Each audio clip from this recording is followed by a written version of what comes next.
বুঝছেন? অল্প বিদ্যা ভয়ঙ্করী আছেন, আমি হচ্ছে সেই টাইপের অল্প বিদ্যা ভয়ঙ্করী। আহ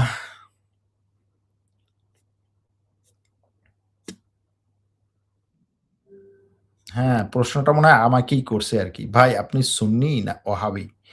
এই প্রশ্নটা অন্তত ১০০ বার একজন দর্শক করেছেন। উনার মধ্যে খুব মানে এটা জানার এত আগ্রহ, মানে উনার আগ্রহ দেখে আমি নিজেই এখন আসলে হয়ে গেছি আরকি।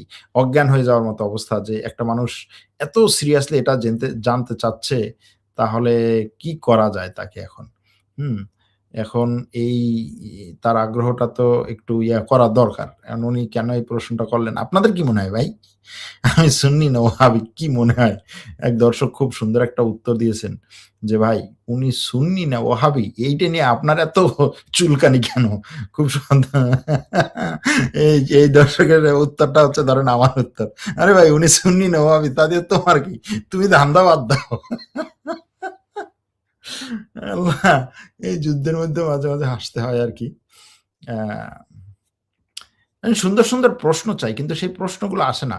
ভাই আমার একটা প্রশ্ন খবরে দেখলাম ইরানের নতুন সুপ্রিম লিডারকে অভিবাদন দিয়ে রাশিয়া, চায়না, পাকিস্তান সহ অনেক দেশ সমর্থন দিতে। বাংলাদেশ থেকে কি সমর্থন দিতে পারে না? বাংলাদেশ থেকে এই ধরনের অভিবাদন আ আসে নাই এখনো পর্যন্ত। কিন্তু বাংলাদেশের পররাষ্ট্র বাংলাদেশের